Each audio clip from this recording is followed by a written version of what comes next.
তপ্ত দুপুর। আমি ঘরের মেঝেতে জল ঢেলে একটা হালকা ভেজা মাছের মতো পড়েই আছি। ঠিক সেই সময় আমার ক্লান্ত চোখে পড়লো একখানা পুরনো আধমরা রঙের ডাব্বা। ধুলো মেখে রং চটকে সেজানো আমায় বলছে, আমাকে বাঁচাও।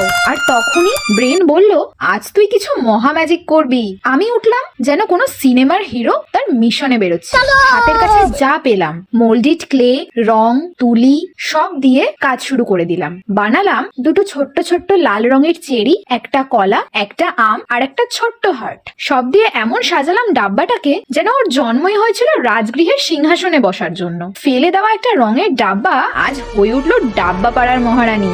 যেখানে লোকে ফ্রিতে এসির হাওয়া খেতে মলে ঘুরে বেড়াচ্ছে, আমি সেখানে একটা বেচারা ডাব্বাকে রাজত্বের যোগ্য করে তুলেছি। তোমার কেমন লাগলো আমার এই মহাকাব্যিক রূপান্তরের কাহিনী? কমেন্ট করে জানাতে ভুলো না কিন্তু। আর কমেন্ট করে পাশে থাকার জন্য ধন্যবাদ সন্দীপ্তা কাটামণি দাসকে।